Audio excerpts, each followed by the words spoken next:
If your dog has calved and you are unable to take care of her offspring, there are several options to ensure that the puppies have a decent life. You can place the pups in good hands or give them to a shelter or nursery where they will do it for you. A Texas couple was walking through a winter forest. Suddenly they noticed a box from which a faint squeak came, and opening it they saw tiny, obviously exhausted by cold and hunger puppies. The box was securely sealed, and instruction for use was scrawled on the side: "Shoot." It is difficult to imagine a person who could do this to 6 innocent puppies, but apparently, someone up there firmly decided that the pups should live and sent them these wonderful people. From that moment began their story, which we want to tell you. The woman immediately called her aunt, who then contacted Karen, a Dallas-based Underdog Project volunteer who provides medical care to abandoned dogs at her home.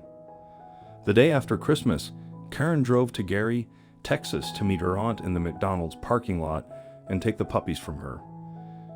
Karen breathed a sigh of relief when she learned that the husband of the girl who discovered the puppies is an avid hunter.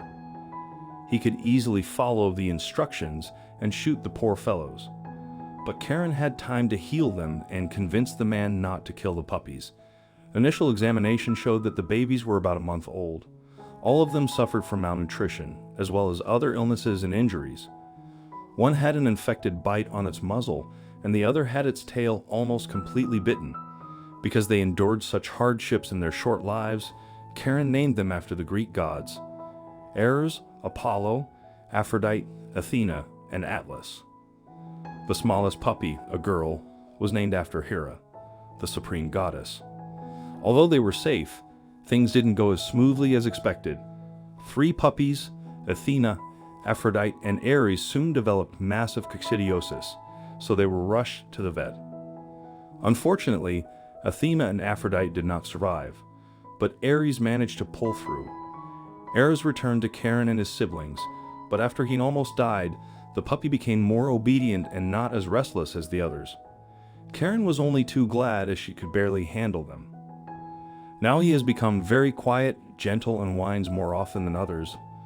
The woman says about the little poor fellow: Karen was very busy with the puppies, but the death of Athena and Aphrodite was still a cause for sadness.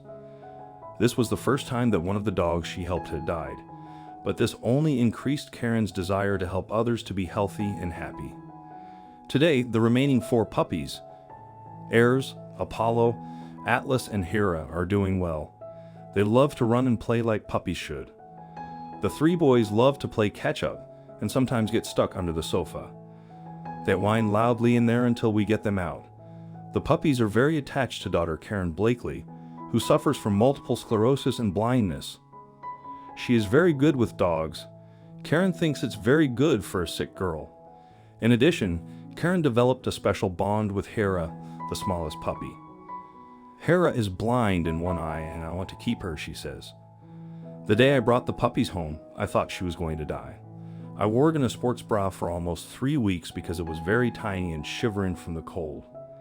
Now the puppies are healthy and full of energy, but they are waiting for someone to shelter them. Of course, Karen would like to keep them all, but she realizes that then she will not be able to help other dogs in need.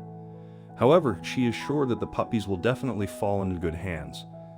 Thank God they are fine after everything they went through in the first months of their lives. I hope you liked this video. Please give us a thumbs up, share, and subscribe to our channel.